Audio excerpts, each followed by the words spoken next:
This is the entire world, presented in its flat and extended form. Here, one can observe all the continents, arranged in a circular formation, surrounded by water at a consistent level, flowing between them, which would represent the oceans, exactly as they are in reality.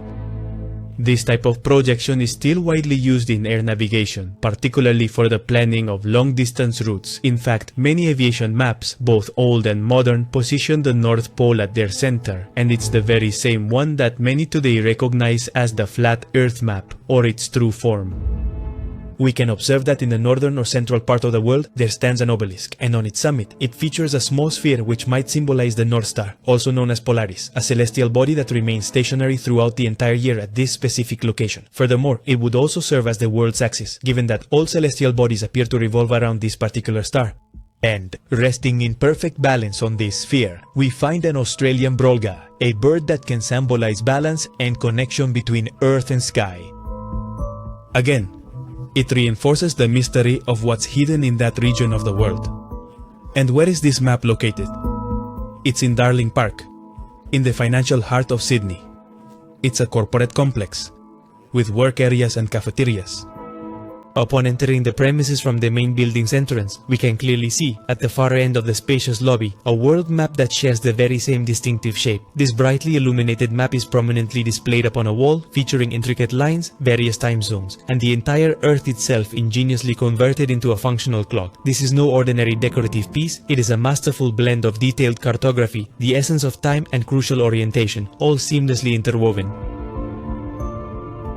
And if we look up, within this grand hall, we'll discover a magnificent dome completely adorned with constellations depicted in the ancient style, with tiny points of light that clearly mark the stars. There are the constellations of the zodiac, those that the sun travels through during the course of the year, the very same ones navigators have relied on for centuries. It is the sky as viewed from that particular part of the plane, just as it is observed in Australia, the entire world and the firmament, as if these very buildings sought to represent the vast universe. Upon opening this door, we step into the garden, this very special garden situated between the towers, and in its center you'll find the fountain and a map of the world. At the bottom of the obelisk you will find a plaque commemorating the official inauguration of the garden at Darling Park on September 17, 1999. Seeing all this makes us wonder, why would a financial center install a flat world map, a terrestrial clock, and a sky complete with constellations? All of this is cosmology. Surely the owners and creators of this place know something about it. We've all heard of Apollo 11 and the moon landing, but have you ever heard of Apollo 1? Now this story is honestly a little bit traumatizing. So 3 astronauts were supposed to just test the ability for this rocket to go into low Earth orbit. And all they were doing when this incident happened was they were going into the rocket and just testing some procedures. They weren't actually going into low Earth orbit yet. Well, here's what happened when they got in that rocket. They all burned alive.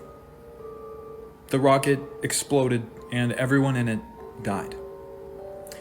But what's really odd about this was supposedly it was from a faulty wire, and then the spark ignited something and then everything engulfed in flames. But the chamber that the 3 astronauts were in was filled with virtually 100% oxygen, and we all know oxygen is flammable. So why was it filled with so much oxygen? Why were the astronaut suits so flammable? Why was everything in that ship so easily flammable? Well, there are rumors that the 3 astronauts knew a little bit too much. They knew that you couldn't actually go to outer space and that the moon landing would be a total failure.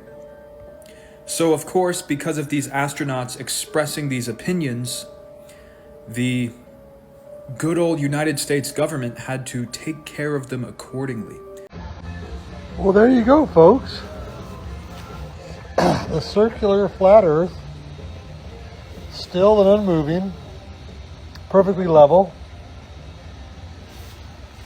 Sundial, it is exactly 1 minute to 3 o'clock, and that's, wow. Our sundial is telling us exactly the same thing. Earth does not move when the sun moves. Just as always, the ancients knew this. It's how they built the clocks, and until the 19th century, we still set our mechanical clocks by using the sundial to verify it. Pointed north, 3 o'clock straight up. Earth is flat, people. Can you guys admit that the Earth is flat or not? Do you know the Earth is a flat or is it a ball? It definitely is flat. Flat, absolutely, isn't it, mate?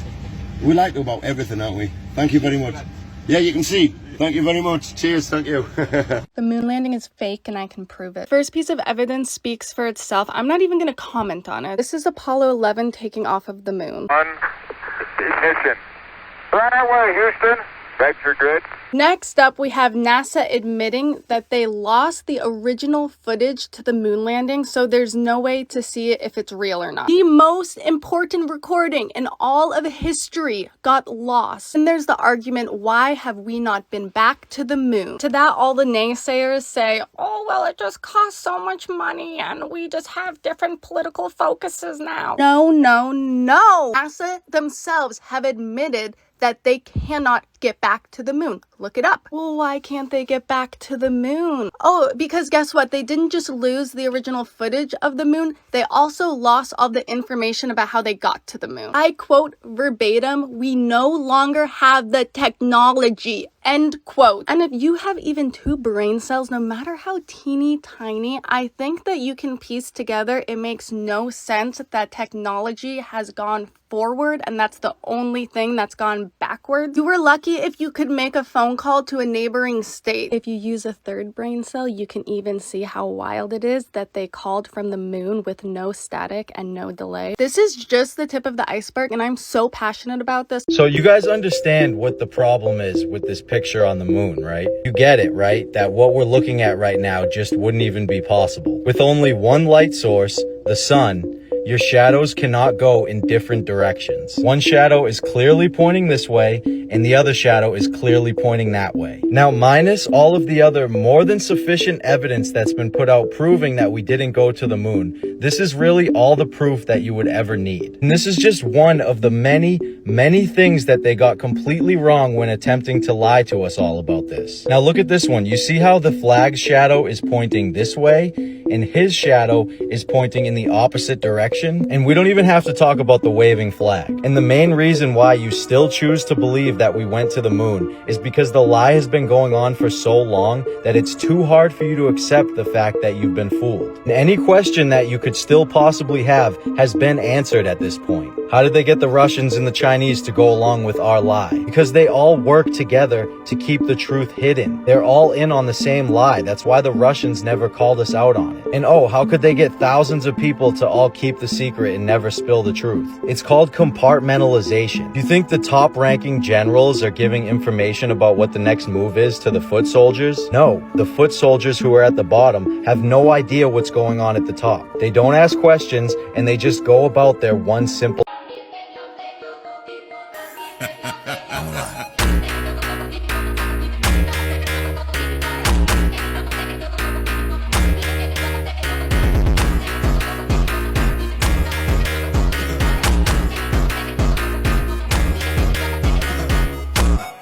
Okay, so I have a question for those of you who think the Earth is a ball and the Earth is rotating a gazillion miles per hour. Why is this happening? I don't know if you can tell, but the clouds are moving. My question is, why aren't the trees moving if the Earth is spinning? Why would the trees be still and the clouds be moving? I don't understand why the trees are not moving. But as you can tell, the clouds are slowly moving.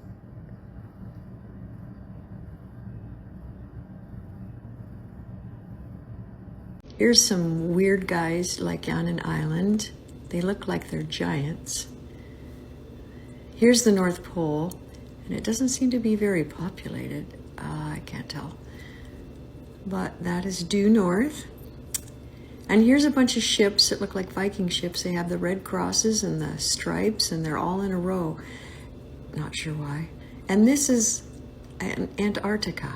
Surrounds all this, and it's populated. And these are, someone said, these are the kings that rule the lands. I'm not sure if they inside the ice wall or outside of it, but they're all wearing turbans. So I guess they're Muslim or some sort of Indian. Here's an angel guy. I'm not sure what his role is. Does he watch over the world? And check out this lobster. Bigger than the ships. Who'd want to pull that thing up out of the water? Here's a merman. Here's some more of those fish that spit water. They look pretty vicious, and they look pretty big. I've seen other paintings with them being captured by people. And this is Africa up above, and I put this in because notice that it's all underwater. So all the desert was underwater. Here's America, and it's kind of divided up. I'm not sure what these little trees mean. And look at the island where Hawaii would be off California. That is huge, not just some little ones. And here we have more ships. There's that island. And I also want you to notice how close Russia is to America. Like you could practically, maybe they had a bridge across it. So this land was all one and pretty populated. And if Antarctica had no ice wall, when did this ice wall come about? That's the question. Okay, so hear me out. Here in Genesis, they clearly are telling you what light is and where it comes from. However, mainstream science admits that they don't know what light is, but they know how it behaves. They can describe it with mathematics and experiments, but they do not know what the ultimate fundamental nature and where it comes from itself. But right down here it says, and God said, let there be lights in the firmament of the heaven to divide it from day and night, and let them be for let them be for signs, and for seasons, and for days, and for years. And let them be for lights in the firmament of the heaven, to give light upon the earth. And it was so. And God made two great lights, the greater light to rule the day, and the lesser light to rule the night. And God made the stars also. This last part. And God set them in the firmament of the heaven to give light upon the earth. That means not only are the sun, the moon, and the stars placed in the firmament, as it says right here, in the firmament, but the light that we are seeing from the sun, the moon, and the stars is actually coming from heaven itself. That's why they can't tell us about the light, because they can't get there. See? Do we know what light is? Yes or no? No. We know extremely well how light behaves and can describe it with precise mathematics and experiments, but we do not know its ultimate fundamental nature or what it is in itself, because you can't get to the actual source of it unless you actually die and make it to heaven. Light comes from heaven itself. So every day when you see the sun, the moon, and the stars, that is heaven's light literally shining on us.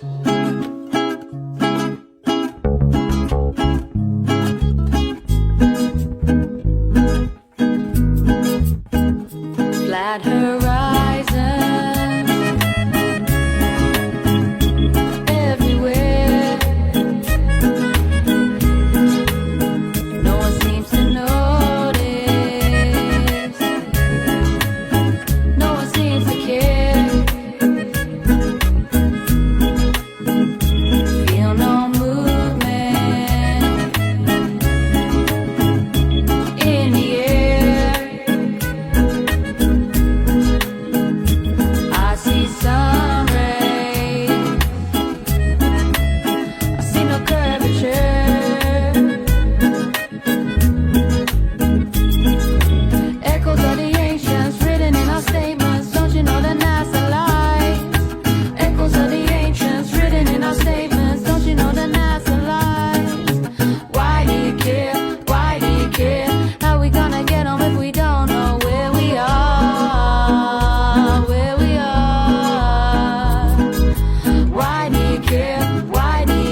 We saw the boat come back. We saw the boat come back again. We saw the boat come back again. Turn off the bass, turn off the treble. Let me hear you say that it's flat and level. Turn off the bass, turn off the treble. Let me hear you say that it's flat and level. Turn off the bass, turn off the treble. Let me hear you say that it's flat and level. Let me hear you say. Let me hear you say that it's flat and level. Turn off the bass, turn off the treble. Let me hear you say that it's flat and level. Turn off the bass, turn off the treble. Let me hear you say that it's flat and level. Let me hear you say, let me hear you say, let me hear you say that it's flat and level. Let me hear you say, let me hear you say, let me hear you say that it's flat and flat horizons everywhere.